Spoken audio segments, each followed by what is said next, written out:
Good evening. Welcome to 21C. I'm Alice Gray Stites, Chief Curator and Museum Director. We're really glad to have you all here. 21C is North America's first multi-venue museum dedicated to the art of the 21st century.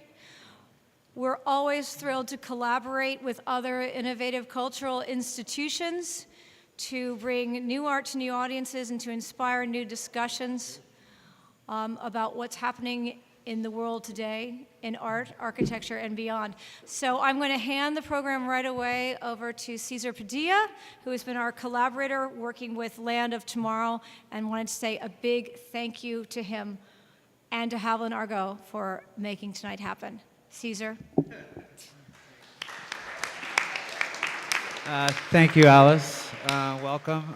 This was an idea I had to bring everybody together, and I'm really glad that they went with it. So tonight we have on our panel Brian Knep. He's a mathematician and computer programmer turned artist.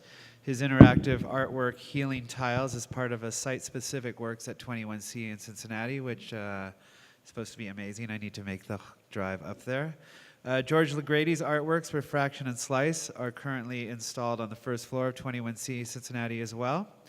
And it's addressing issues of memory, perspective, technology, and time. Michael Bullock is a dear friend of mine. He is a contributor and editor for publications Apartmento, Pinup, Fantastic Man, Gentlewoman, Butt Magazine, and a biannual Pinup is a biannual magazine of architectural entertainment. And he just published his first book called Roman Catholic Jacuzzi, which is a true story which everybody should read. Alice Gray Stites, who you just met, is the Chief Curator and Director of Art Programming here at the 21 Museum Hotel chain. And Haviland Argo is a designer and project manager who has worked on the construction of 21C projects in Louisville, Cincinnati, Durham, and Lexington. And without further ado, Haviland, you're next, right? Yes. Awesome. Welcome, everybody.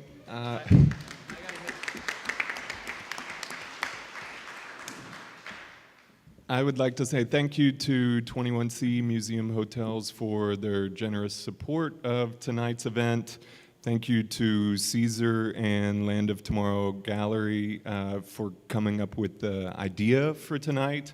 I would also like to encourage everyone to see Cesar's latest curatorial work at Lot, which is at 233 West Broadway. The show has some very special objects by rock star intimate Cynthia Plastercaster. Also includes Growing Up in New York, Underground, 1971 to 77, photographs by Paul Zone. Biker Gang Vest, 1930 to 1980 by Jeff Decker. Habana series by Art Miller. Photographs by Sarah Lyon. T-shirts from the Sexual Revolution, 1967 to 87 by Cherry. And Chocolate by Martinka Vovizhniak. I would like to thank our panel participants, George Legrady, Brian Knep, Alice Stites, and Michael Bullock. And finally, thanks to Steve Wilson and Laura Lee Brown for their amazing vision and continued support. On the screen to my right, you will see a selection of images taken from Google searches of the participants' names. They're meant to be eye candy, enticing you to find out more about each of the participants on your own afterwards, and maybe we'll encourage some questions from everyone at the end. We will try to leave time for questions after some of our discussion tonight, and I hope everything takes about an hour and a half or less. So, without further ado, let me give you a little bit of an introduction. Art began as a pedagogical installation. Cave paintings told of conquests and self, early drawings and paintings described constellations, explained the cosmos. Art served as a conduit, linking humans to the divine from frescoes of Egyptian and Mesoamerican pyramids to the Catholic Church's Sistine Chapel painted by Michelangelo for Pope Sixtus. Similarly, secularly, art served as decoration for homes and government buildings. Full of signs and signifiers displaying wealth and status, art and architecture were inextricably linked. The architect was often also an artist, think Bernini and Da Vinci, and the two professions were closely aligned. By the industrial age, art had separated itself mostly from architecture.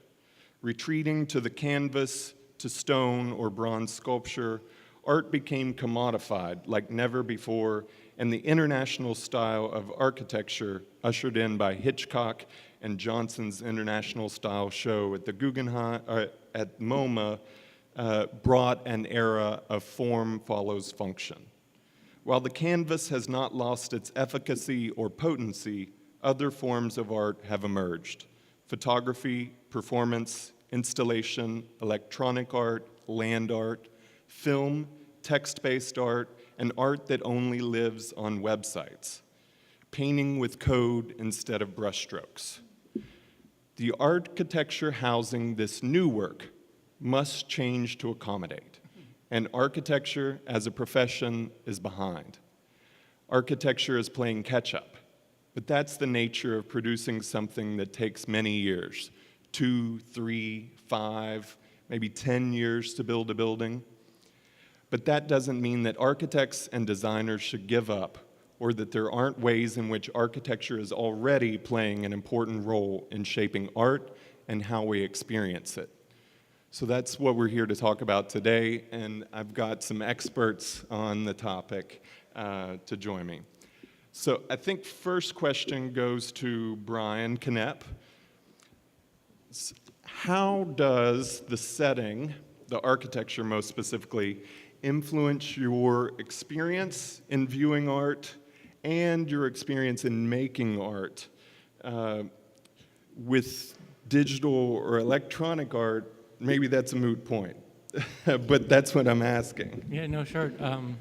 Is this good? People can hear me? Okay. Architecture is very important to me, and I think context is really important when I view a work, certainly, and when I create a work. For the piece I did in Cincinnati, if any of you get a chance to see it, it's a floor projection that goes along a hallway. And in making pieces like that, it's really important that the projections I make feel like they fit in with the architecture as if they're almost pre-existing. So I've done some other pieces in older buildings, 100 years old. I did a piece at Harvard once, and I really wanted it to look like it was almost showing something that already existed in the building.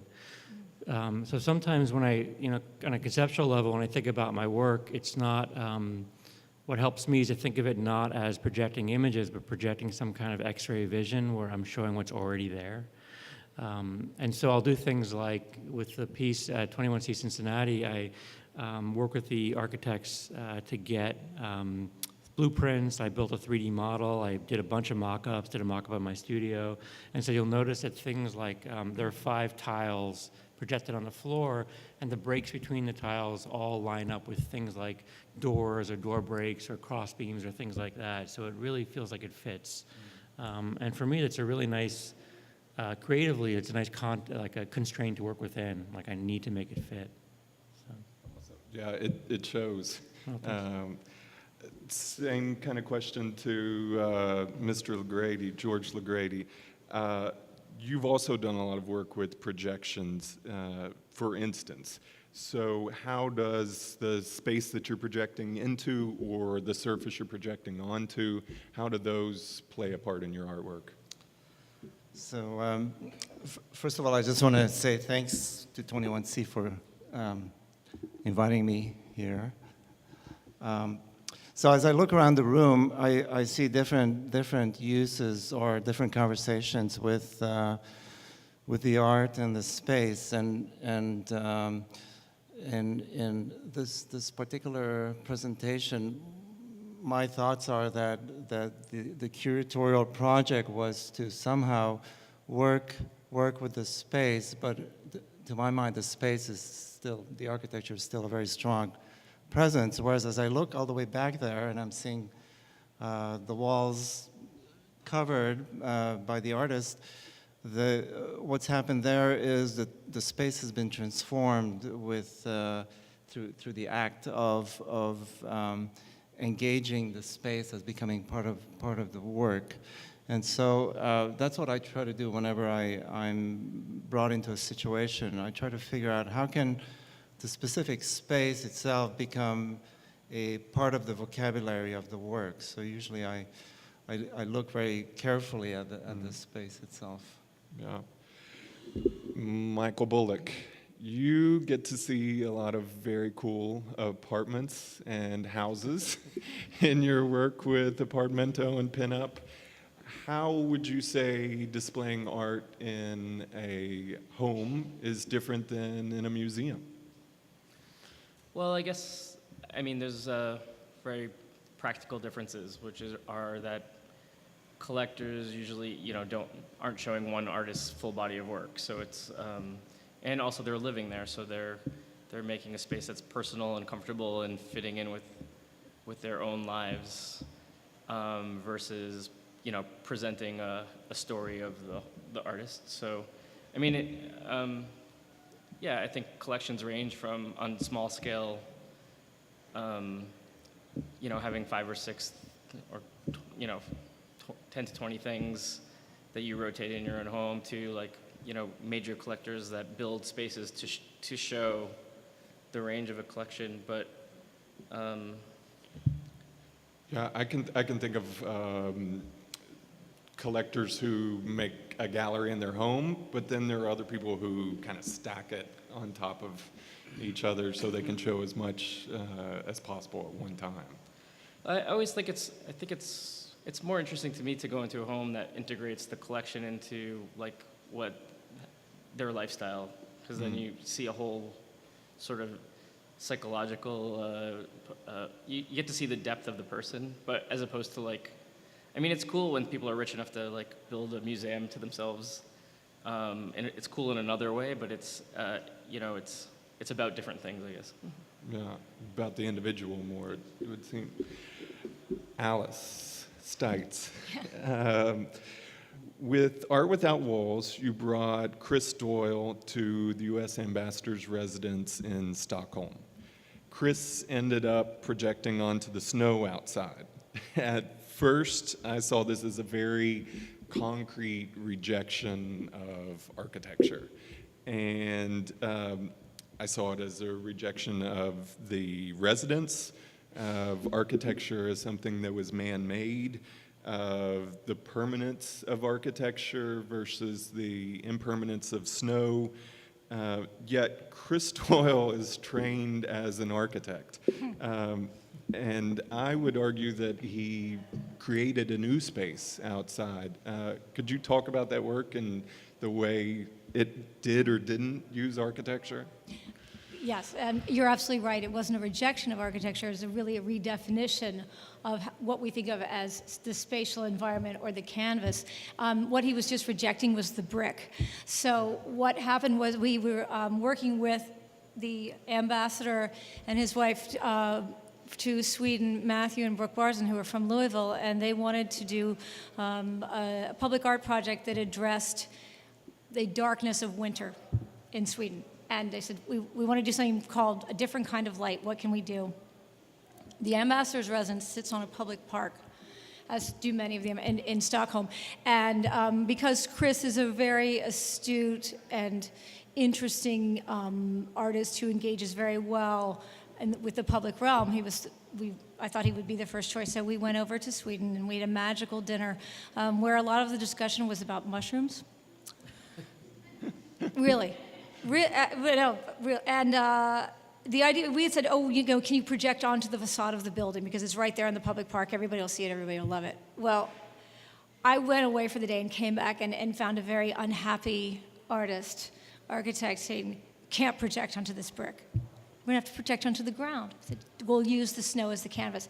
So it's always this combination. And what happened was that, yes, then you began to, once the projection happened, which we did project from the roof of this building, it was absolutely terrifying. It was freezing cold. They had the biggest snowstorm in Sweden in years, shut down public transportation. It was fantastic. Created the most beautiful canvas that then lasted about 6 weeks, that you began to actually, you pay more attention, of course, to the surrounding architecture. And one of the things that also confirmed why Chris was the right person was to do this project. As much of his work engages this idea about what is nature, what is the natural world today. Okay, we're a long, long way from unadulterated nature. Our landscapes have been constructed as much as our buildings have been. And so engaging in that idea where he is, projecting onto the landscape itself, you begin to consider both kind of spatially and conceptually as much as you do the urban landscape of the surrounding city. So I wanted to say, just to go back to some of what George and Brian were bringing up is, we get into this space of speaking about the synergy between art and architecture as being really about form. I mean, that's how the conversation has to start. But actually, the symbiosis is much deeper, and it's really embedded in the ideas of the artists. And I think actually architects need to step forward and realize that you have those ideas too. You just have to come out and own them, because it's really so Brian's piece, for example, which healing tiles, okay, came from a series that I learned about. I hope you'll speak about this project later, that has to do with uncovering layers of memory and connection and revealing what is unseen, either because we want it to be or because we don't want it to be. And when we're looking at a public space, like this hallway at 21C Cincinnati, we want these are places that are accessible to the public, and we want people who live in the city to feel that 21C is theirs, is a place to come to and to connect while talking about art or anything else, to use the art as a kind of social connection. And so the project itself, it wasn't so much the space, but it's the idea behind what Brian does that made it perfect for that space. The same thing for George's series of lenticulars and his videos, which I will let him speak about what the genesis of that project was, but they are also in many ways about time and memory. And when you are looking at a building, this is a 100-year-old building that's being renovated as a combination museum, hotel, restaurant, in the center of a city, but that we want to open to the public, then these ideas about connection, time, and memory are what then drive the form and drive the space. And I'm sure that these ideas are also embedded in the practice of an architect like Deborah Burke. Right. But, I mean, it's interesting that the architect here has to think about history and, like you said, the many layers of the building, and the artist too, and that's not formal. That's something else. No, it's not formal, but the form is the expression. Or can be manifest. And I would argue that especially architects, you are thinking about history all the time. It's just embedded in the practice. Like, what can I do that honors the already built environment, especially today when it's more and more difficult to build something entirely new. You have to, how do I renovate a space that makes it contemporary, that makes it exciting, that makes it flexible enough for the future, but, still exists within what the parameters that are there. The form emerges. It's just you have to work really hard to make that happen. But I would say it's already there. Yeah, and it brings up two thoughts for me. George, I'd like maybe you could speak about history and how you uncover it in your work. And I'm also interested from both of you, maybe Brian more particularly, about surface, and you're projecting on the floor. And that's unique in a way. So go ahead, George. Okay, so I'll speak in a roundabout way about history by giving describing two public projects I produced, one in 2005 and another one in 2007, and both of them have to do with data visualization. So I collected data produced by the site and then presented it in some kind of a feedback situation. In one space, which is the Seattle Public Library, the conversation with the space was undetermined until we negotiated where to situate it. With the other project, which is an entrance to Los Angeles subway station, the site was predetermined. So in both cases, I had to kind of figure out how to play with and I'm extending the previous question into this description. So Seattle Public Library, I think it was Rem Koolhaas's second building in the U.S., or first maybe? First.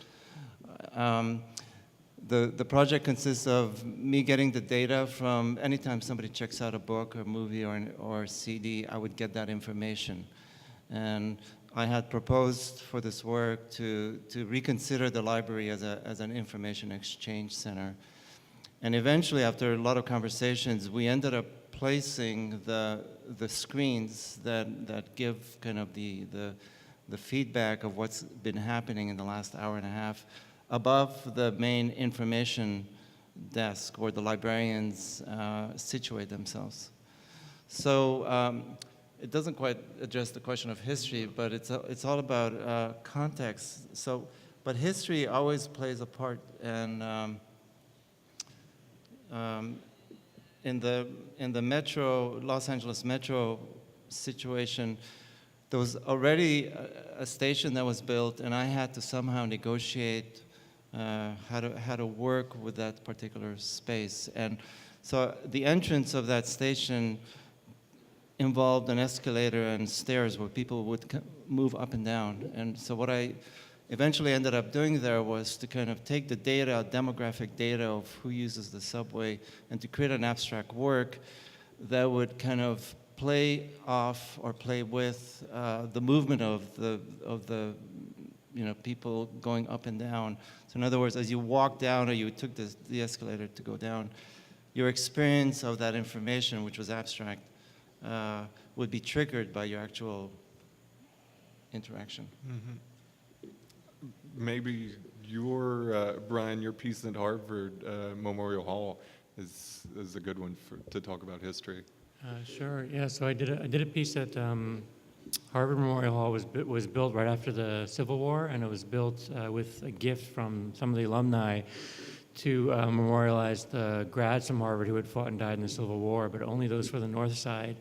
And it was actually, tempers were pretty hot back then, and it was actually written into the terms of the gift that you could never, ever honor or mention the Southern grads who had fought and died. And it turns out that at that time, there were a number of good colleges down south, but not good law schools, med schools. So there were a lot of Southerners in the law schools and med schools who fought on the Southern side and died.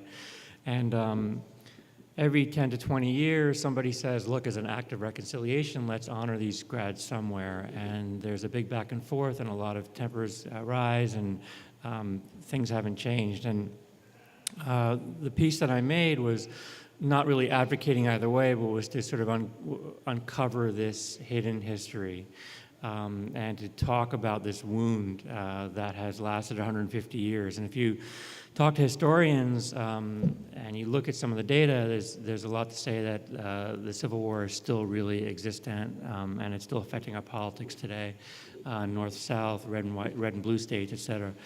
So anyway, the piece I did was you walked into this hallway, and it's a very church-like kind of hallway with marble floors and marble slabs. On the screen right now. Oh, there it is. Good timing.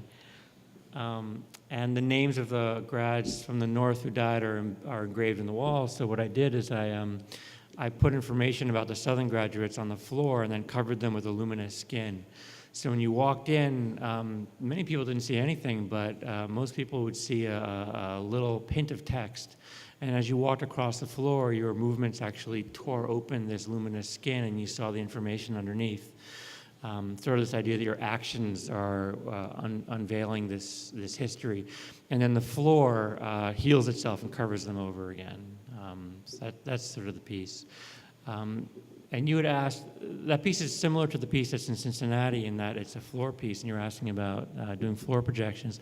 And in both of these pieces, there's this idea of kind of wounding and healing. And to me, this it's very using your whole body and walking on it is kind of like invading a space and creating a wound. It's very visceral. I think much more so than sort of waving your hand over a screen. In a way, you cannot avoid wounding it. You know, in order to walk across the space, you have to, and that was very sort of important to the piece. Particularly the piece that's in Cincinnati and the variations on it I've done. There's a sense I wanted to get of kind of like when you're walking through a field. You're walking through nature and you have to disturb it. You know, you are disturbing it, and then it has to react to your disturbance in some way. And many of these pieces react in different ways. Some are quite aggressive, some are quite playful, and some are take your wound and completely erase it and forget about it. So the pieces are a bit about memory and interaction and how that can change you or an environment forever. Am I right that your piece in Cincinnati, once you walk across it, it kind of changes the form forever? Yeah, that's a big thing. So a lot of these pieces, the way that they're written, they're called generative systems. So I'm not telling them exactly what the image should be. I'm setting up a process. I'm simulating chemicals, if anyone cares. And what's wonderful about them is that they will always try to stabilize into a pattern that is recognizable but is never the same.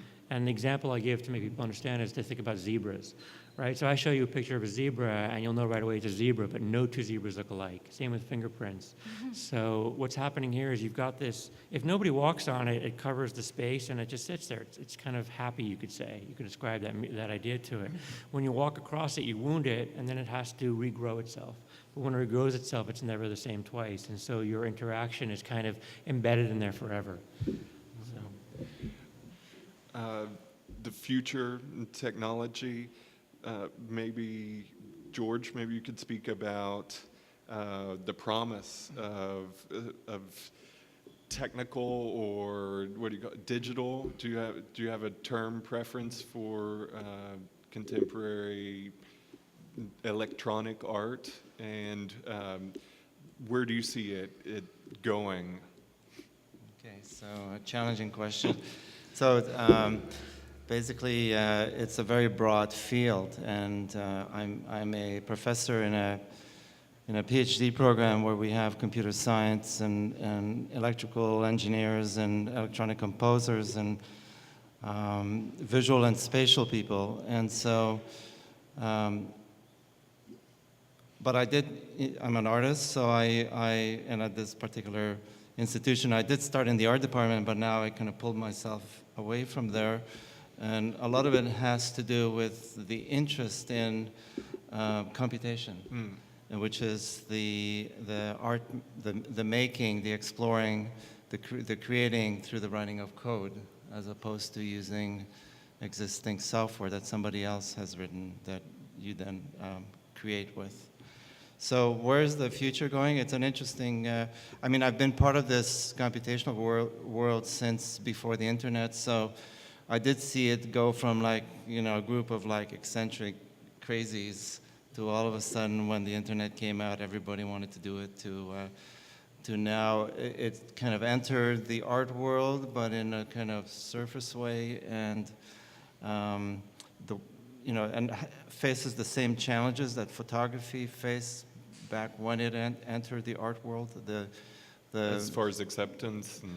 Well, I would say that a lot of the photography that explored the main themes of classical art, painting, sculpture, would get more, more easier access than the actual kind of photography that explored what does it mean to be a photograph.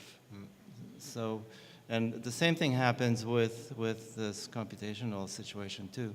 So I'm interested in the kind of work where we're looking at what's it mean that we're kind of representing the world through a set of numbers as opposed to using just software tools to create art.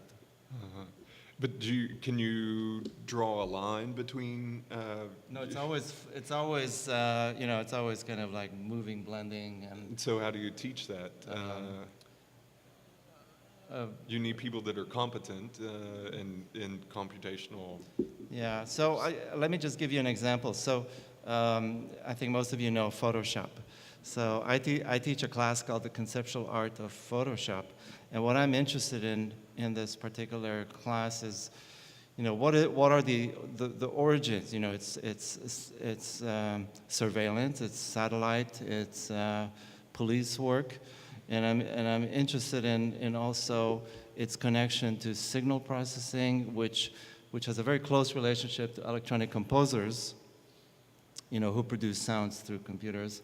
Whereas the minute you begin to kind of bring pictures in, you can create pictures out of code, but they don't have the power of representation that we see in these kind of images behind us. So the minute you bring a real picture in, all of a sudden you have the problem of representation, and that's kind of culture getting in the way, and ideology. So those are the kind of things I address. Yeah. Brian, you also are very tech-oriented. You have a background in mathematics and spend a lot of time writing code, and still that's a big part of what you do for your art. Did you talk about if you see a difference between the two? I have a love-hate relationship with tech art. I'm good at it. It's my craft, but if I look at artwork that I tend to like, it tends to not be digital. I tend to like traditional. I like sculpture, I like performative arts. I think that there's a difficulty in a lot of tech art where it can be so complicated that the distance from the hand to the work gets very big, and you lose a little bit of the artist's hand in it. What I see is happening is that that's getting easier to do, and that there are, what George was saying, there are people writing their own code now. There are easier tools to do that. One of the wonderful things that's happened is just there's a lot of cool, interesting tech that's a lot cheaper now, like projectors. I mean, the projectors that I use now I could never have afforded 5 years ago. They're more powerful, cheaper, and smaller. And that enables me to explore ideas that were very difficult in the past. And is also putting the tools into a lot more people's hands. So that's kind of interesting.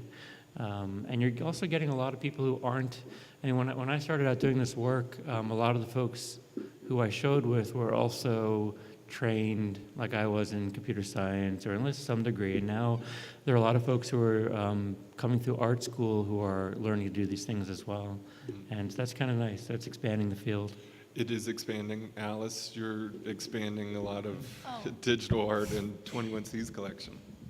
It's absolutely an expanding field. I'd say the future looks bright for both of both of you because it's not only an expanding field of interest, but we've seen at 21C the experiential value of these kinds of works, not only because they work a kind of magic on both the space and the sensibilities of the people experiencing them, but this is the way we are living now. We are all living in a world that is at once virtual and physical. Our digital and analog lives are increasingly intertwined, and if the role of art, arguably, at least contemporary art, is to reflect upon or extend our understanding of how we are living, are going to live, then certainly artwork that we can define as digital or new media. I would argue that the language hasn't caught up to the form yet,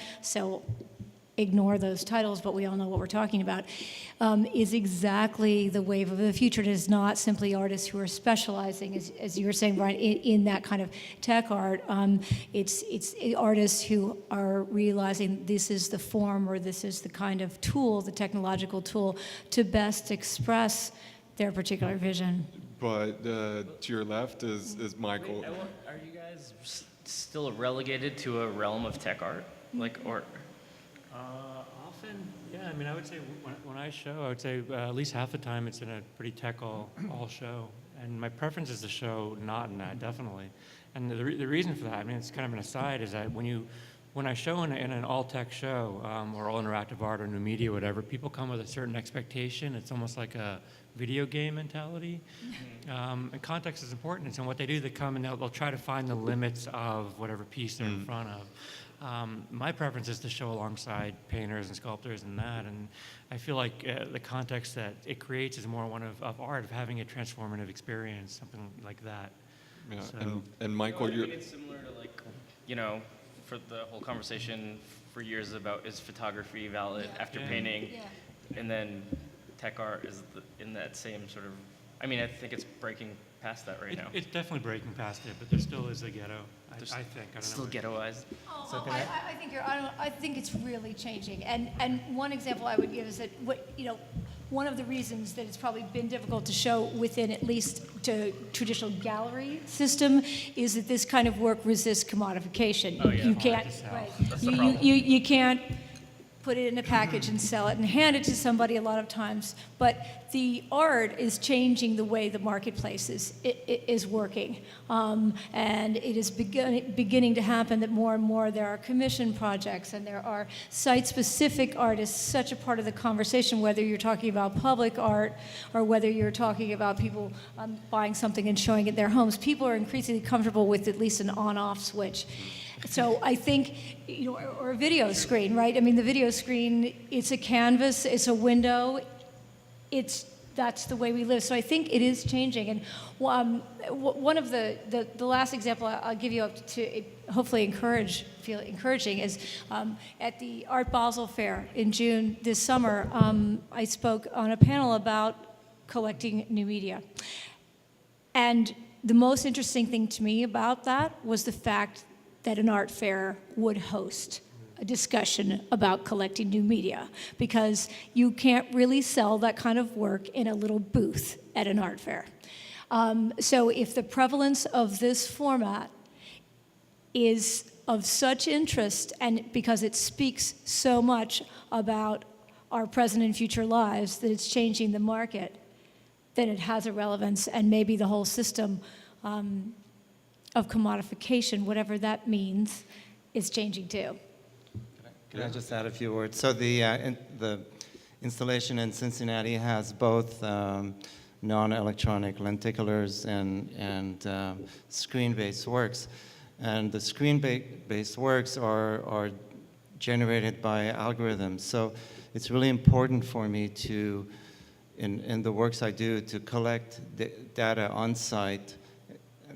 Not that those pieces do it, but either to collect data on site or else to have an animation that is generating itself in the present. So every time that... But you can't tell the difference. Yeah. Could you? No, but it's never exactly the same. Why is that so important? So this one here, for instance, this is a work where we're using something called the bin packing algorithm, which is an engineering problem of how do you pack a container ship with a set of boxes of different sizes. And what I'm doing here is we've isolated the important parts of a particular image, and then the algorithm continuously reorganizes it in such a way, at least what's interesting for me to see is to what degree does each recombination have aesthetic value, aesthetic resolution. But you could... So the algorithm, so basically the aesthetic expression for me was in how we designed the algorithm. Which is... So what you see on the screen, excuse me, which is the output of the algorithm, and so I consider the artwork to be the algorithm. Which is invisible, almost. The manifestation of it is visible, but the artwork itself is Right. not. That kind of it brings up another question with you, Brian. What are you selling when you sell an artwork? You bring a Mac Mini, set up some projectors. So even when it comes down to insurance, like what do you do? What do you insure? What do you copyright? I'm not sure we agreed on.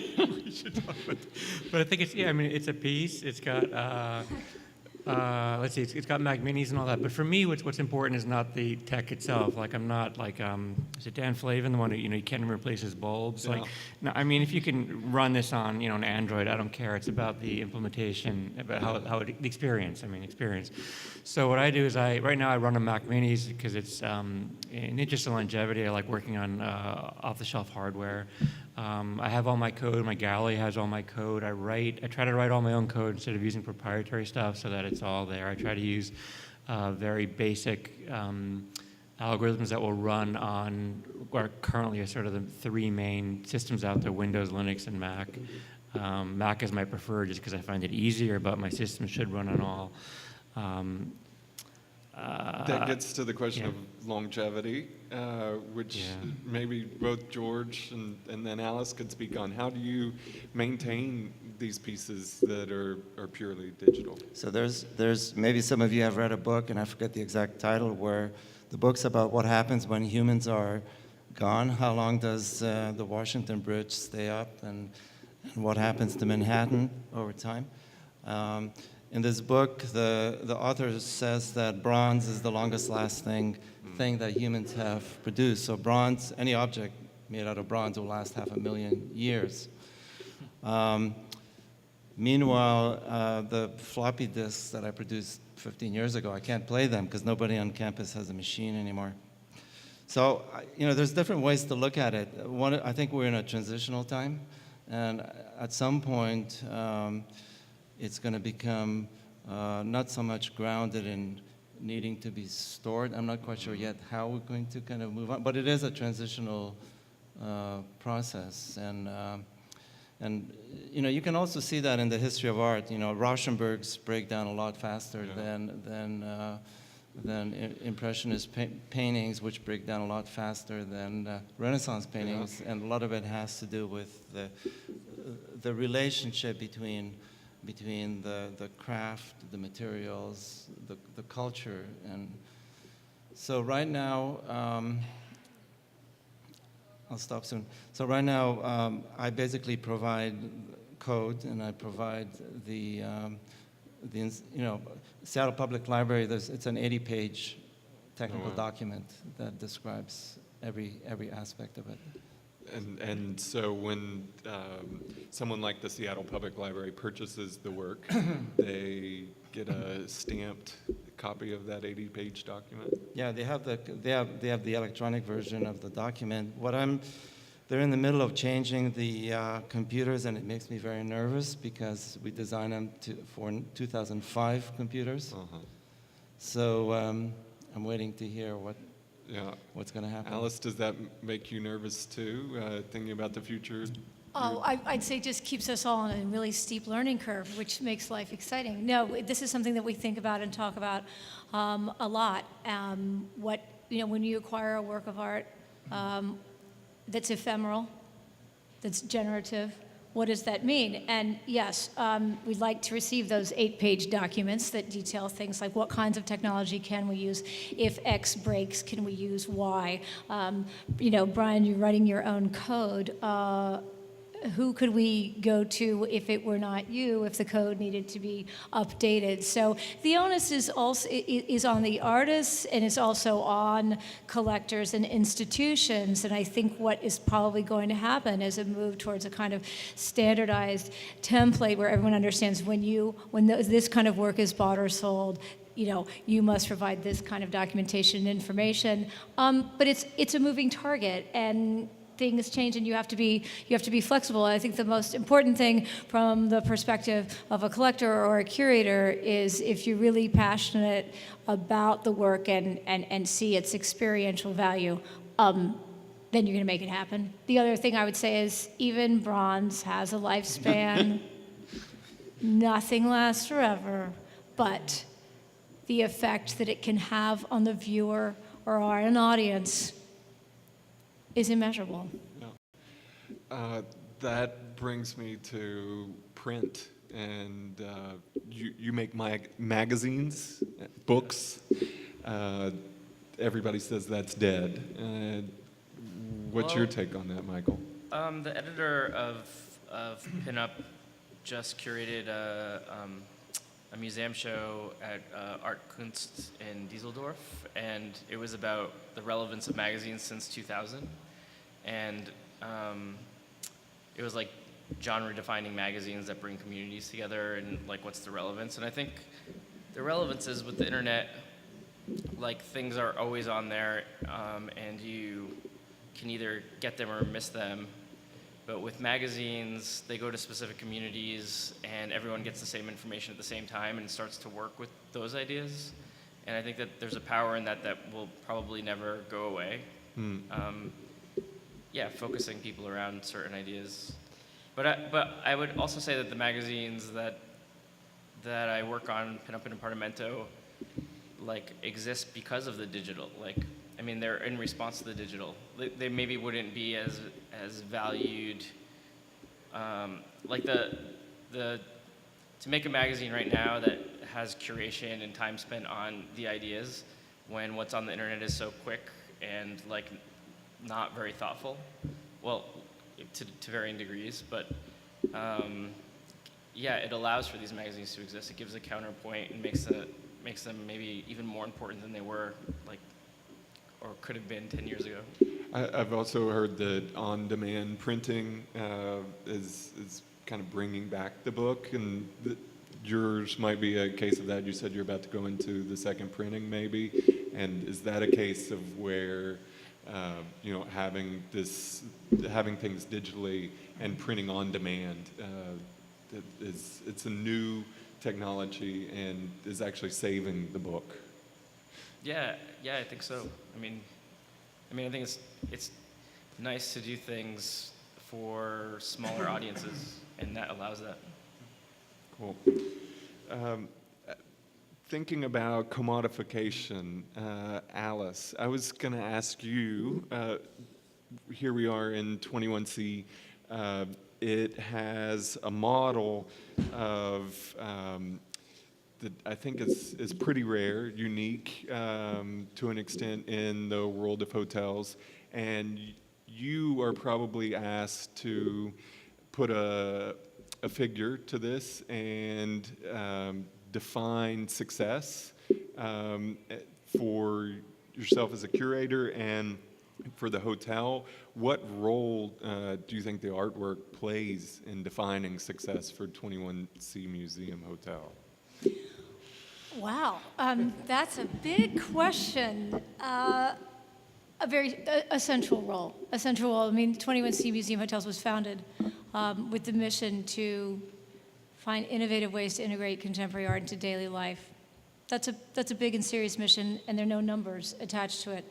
But it is a business, and of course, to be successful, in order to put more art on the walls and have build more walls to put art on, we want people to come and stay and dine and enjoy what 21C is. How do we define success? Well, I mean, I read our surveys, and it's incredibly satisfying when people say that their experience of the art was what brought them to 21C, or more importantly, brought them back to 21C. But you can't put a figure on it. You can't put a number on it. And I think that's actually the biggest or most significant marker of future success. Economists, critics, lots of people talk about we're living in the age of the experience economy. Maybe I'll ask the same question of you guys. How do you define success in your own art? So at the start, just creating a work is success. And then creating a meaningful work is then a bigger success. How do you call it meaningful? Meaningful is where it addresses some issue. Because I teach with engineers, like the engineers have a term which is coming up with a solution to an unresolved problem. But eventually, being able to create a work that has meaning not just for yourself, but then to a community, means that it can enter a context. And I'll speak as an artist. It's very challenging to then be kind of faced with the fact that, let's say, the kind of marketing commercial world is then the gateway by which the work can have a larger lifespan. And I'm very lucky with with excuse me, with the refraction project, because it's been received extensively. But my history comes from the alternative art world, where one would show in alternative spaces, and outside of the kind of the commercial market context. Yeah. Brian, you have used some artworks that have knobs or pedals to influence what's happening inside the artwork, to change the algorithm, I guess. And then in 21C Cincinnati, the person actually influences the artwork with their body. What's the difference for you in those? And do you see using one more than the other? No, it really depends on the piece. I mean, in the how do I say it? So the piece at Cincinnati and those variations, I think that it's sort of like you are on equal footing with the piece. You're walking across it. It's a big piece. Your body is interacting with it very directly. It's a very physical thing. The pieces with buttons and dials and knobs, there's a series I did called Exempla, and in those pieces, you're almost acting like a god. There are these swarming creatures that are striving to do something, and from our perspective, we can see they're not getting anywhere. It's kind of the humorous pieces, and then you, like a capricious god, can go in and change their environment quite dramatically, and they have to react to that. So in that case, it seemed appropriate to use knobs, and in fact, I used, the pieces are very playful, so I used kind of arcade buttons and that kind of thing.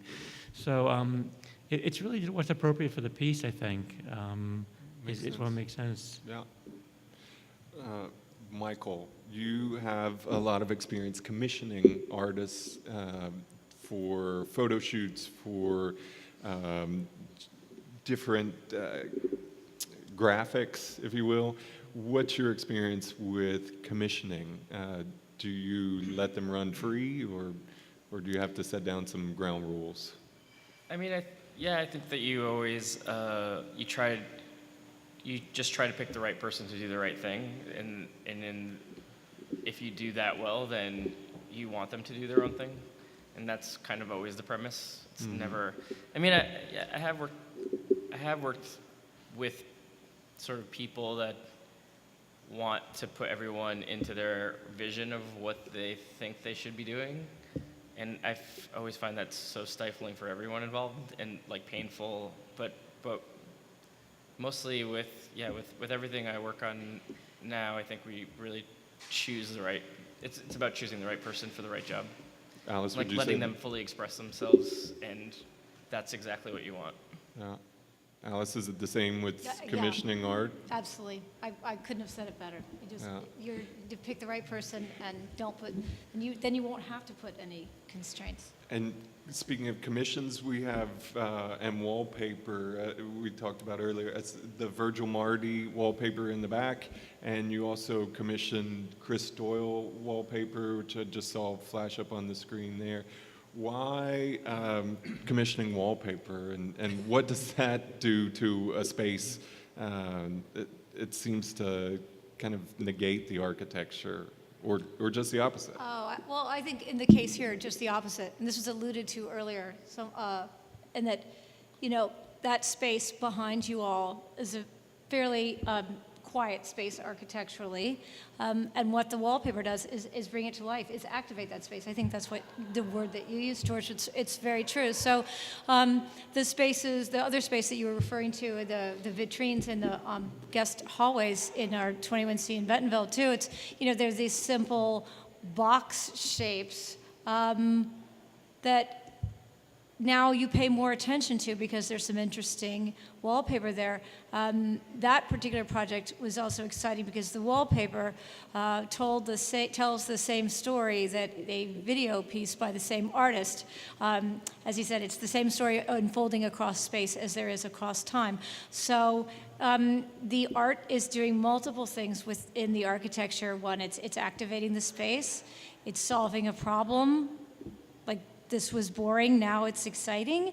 It's also extending the ideas of an exhibition that's taking place and showing, hopefully, our audiences the different forms that art can take. I mean, the wallpaper in Cincinnati, in Bentonville comes out of a software-generated video, and wallpaper is a much older art form, so that intersection between the old and the new, the analog and the digital is there too. Yeah, and your projections are almost a 2D living wallpaper, if you will. Does it make any difference that your piece, for instance, Brian, is on the floor and not on a wall? Could you imagine the piece working?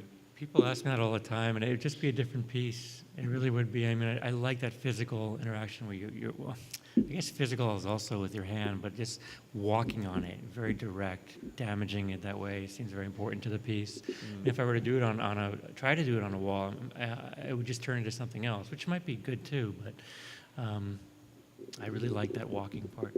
Well, I think it would not work on the wall, and for one reason in particular, people really do interact with this floor piece. I mean, really interact with the floor piece, because they don't realize at first that it's being projected from above, and so the more you jump on it, the more you might activate it, which isn't really how it works, but we ended up having to cover the floor to protect it because there's such vigorous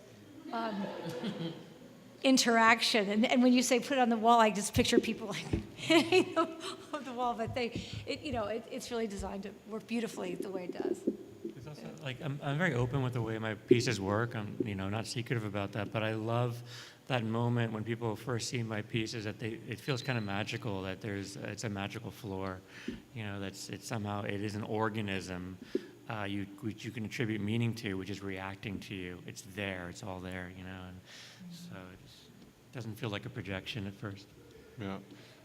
George, you do a lot of projections that are ginormous, that really engulf the space and people standing in front of it, and that's quite a bit different than having a screen behind a counter, like at the Seattle Public Library. To you, what's the difference? So whenever I use a projection, it's usually because I'm interested in the cinematic quality of that, of bringing back that cinematic experience of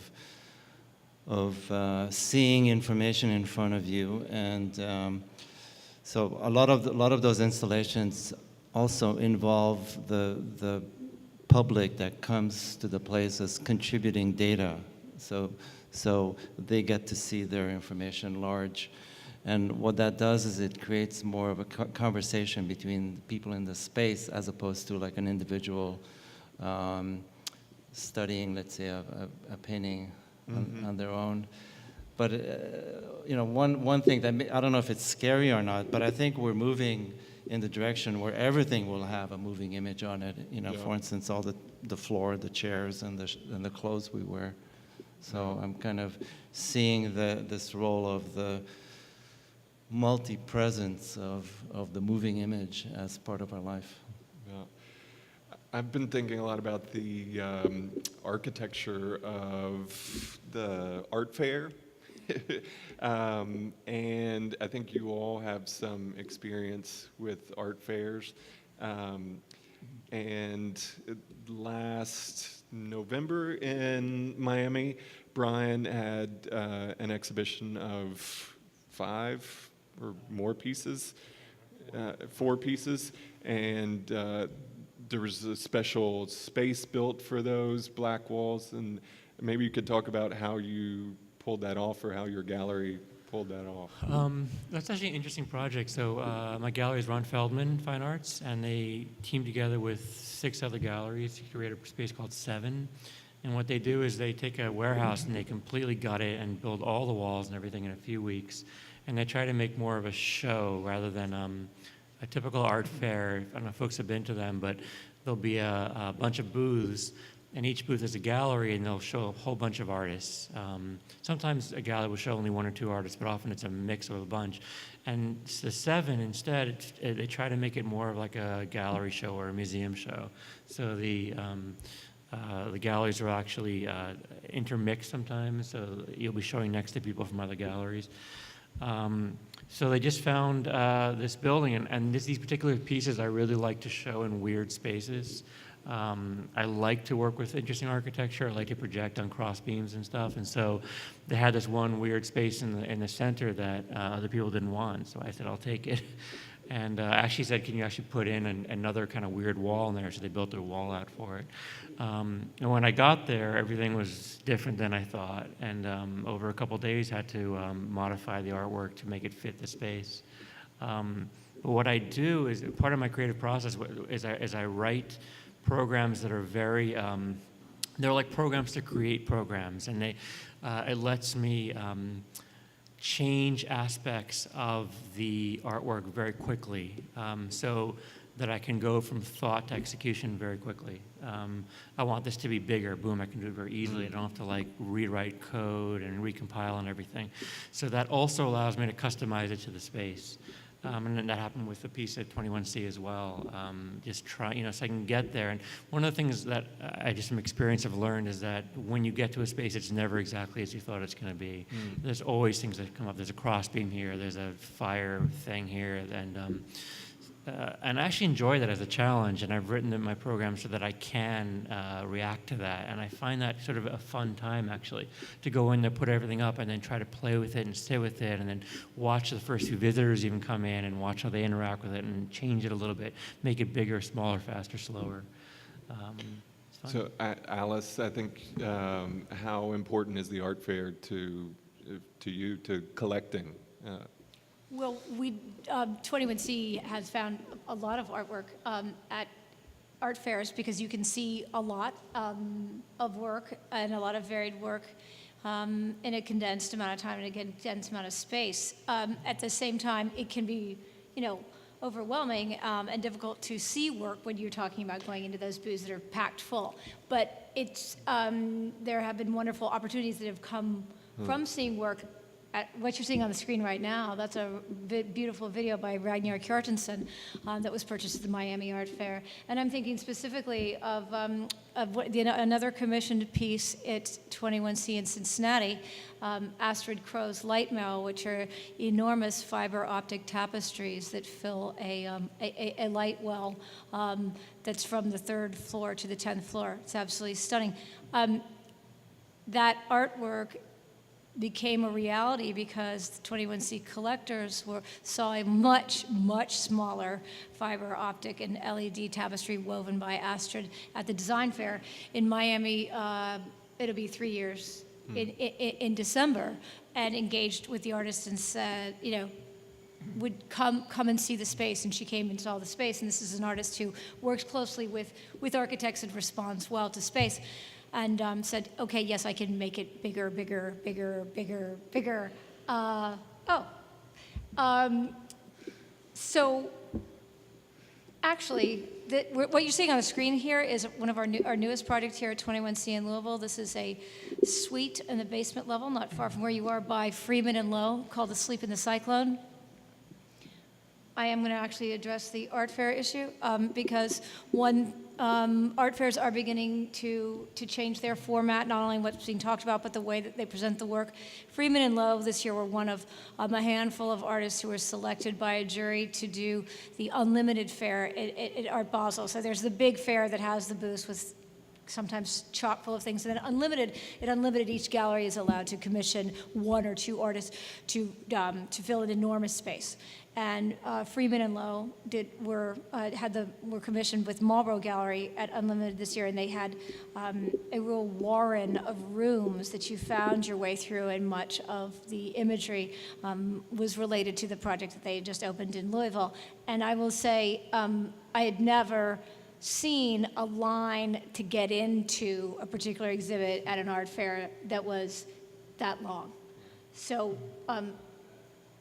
formats of art fairs are changing in response to both the art and the interest in it from the public. Yeah. I think our slideshow is about to end, so I wanted to make sure that if anybody on the panel had anything they wanted to bring up they thought we missed or you wanted to come back to, and if not, we'll open it up to questions.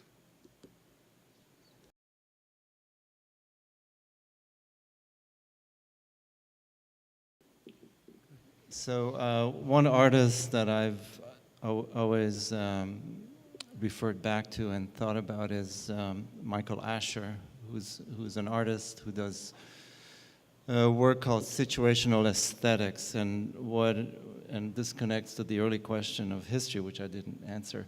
What he would do is he would come into a space where he would be invited to do a work, and he would look at the space and do something that would kind of engage either the historical or the social aspect of the work. For instance, just peeling the layers of paint back to reveal the history of that particular space, or else removing, let's say, a major statue that was in the middle of a museum as a way to kind of shift the political attention of the donors who funded that particular. So that artist has always been in the background for me in terms of how to approach the issue of space and a work in space, because it is not only a conversation with the space, but it's also has to do with like the cultural and the social.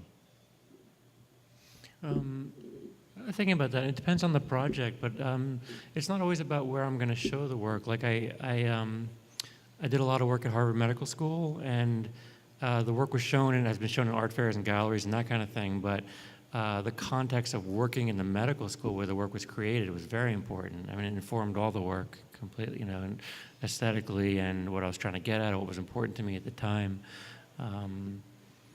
But a lot of my works, in terms of showing, I'd create in my studio and then find a way to fit them into a space. But then there are pieces like the Harvard piece or the piece at 21C that were much more informed by the context and the architectural context.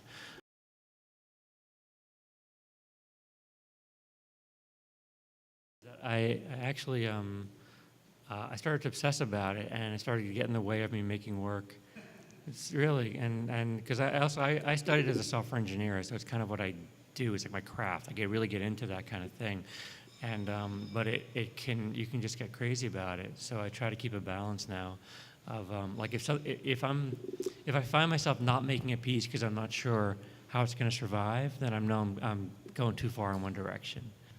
So a lot of times a work could just function as a bridge between a precedent work and a work that comes after it. And there's this great painting by John Baldessari which states that this work builds upon the knowledge of previous work, and it will then function for future works to come out of it. So yes, I'm struggling with the issue of the digital works I did in the early 1990s. I have to rebuild because of but I don't think it's a big concern. Well, you have to rebuild them because the things that you're using to make them no longer work, or? Well, the computers are too slow, and the language is different. You know, for instance, I did a history about the Cold War and my growing up in Budapest, and then, you know, going through the counterculture. And so all of this was done on a Macintosh in 1992 with Macromedia Director, which is a software that doesn't exist anymore. And it was a scripting language called Lingo. And so if I wanted to present that work today, I would have to rebuild it. And a lot of artists are actually rebuilding works that in my circle. Yeah, just one quick thing is that the software that's running the piece at 21C, that series of works, I've rewritten that software 3 times, you know, in 3 different languages, and each time trying to make it more general, and you know, it's kind of a losing battle, but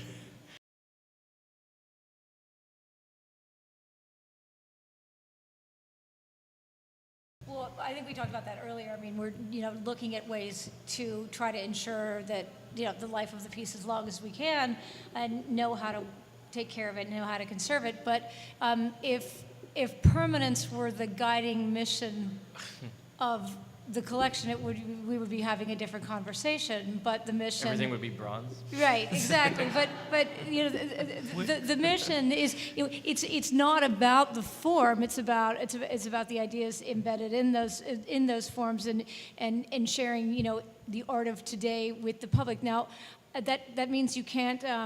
It's not the first priority. Of course, we want to conserve things as long as we can, but maybe that's why there's a wonderful kind of marriage between the kind of work that George and Brian are making and architectural projects, because you have this blending or this integration of the permanent and the ephemeral.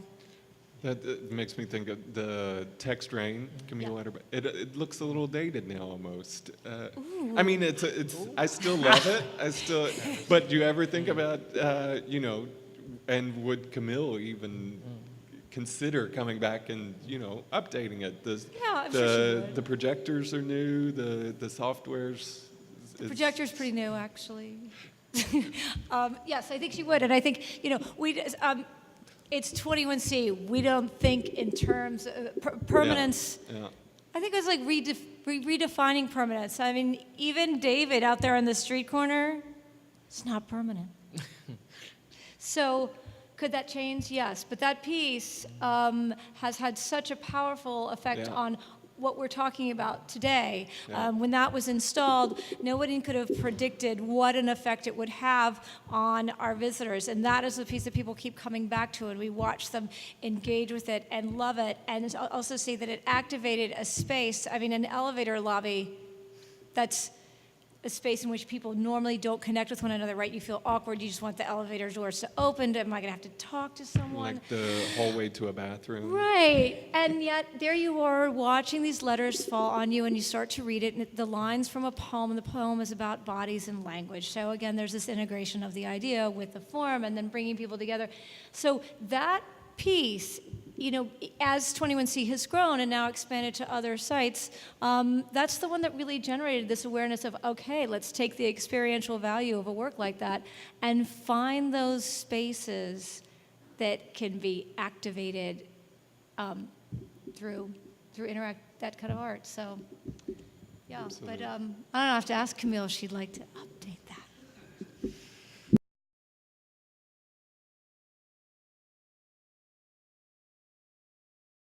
So everything I do today is collaborative because, the data visualization is collaborative because it's so complex, and so I have to work with engineers. And that could be a whole panel in itself, just the, how does one negotiate?